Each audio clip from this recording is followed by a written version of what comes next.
Gulf സ്വർഗമാണെന്ന മിഥ്യാധാരണ പൊളിച്ചെഴുതുകയാണ് ആശ തന്റെ നോവലിലൂടെ ചെയ്യുന്നത്.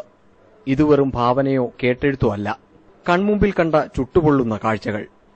ഗൾഫിലേക്ക് പോകുന്ന രണ്ടുപേർക്ക് അവിടെ നേരിടേണ്ടി വരുന്ന വ്യത്യസ്തമായ അനുഭവങ്ങളും അവർ തിരികെ എത്തുമ്പോഴുള്ള വീടുകളിലെ അവസ്ഥകളുമാണ് നോവലിലൂടെ വ്യക്തമാക്കുന്നത്. ഒരു ജീവിതകാലം മുഴുവൻ ഗൾഫിൽ പണിയെടുത്ത് പണം സമ്പാദിച്ചാലും ആത്യന്തികമായി ഒരുവനും ഒന്നും നേടുന്നില്ല എന്ന സന്ദേശവും ആശ തന്റെ ഇംഗ്ലീഷ് നോവലിലൂടെ വായനക്കാർക്ക് പകർന്നു നൽകുന്നു.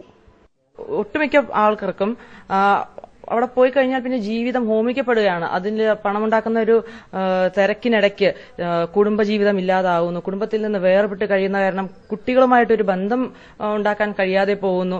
അവരവിടെ മാനസികമായി ഒരുപാട് അനുഭവിക്കുന്നു. ഇതൊന്നും എല്ലാവർക്കും അറിയുന്നില്ല, ജനങ്ങൾക്ക് അറിയുന്നില്ല. എല്ലാവരും കാണുന്നത് ഇവിടുന്ന് പോയി കുറെ പൈസ ഉണ്ടാക്കി വലിയ ബംഗ്ലാവ് ഉണ്ടായി ഒരു കാർ മേടിച്ചു എന്നുള്ളത് മാത്രമാണ്.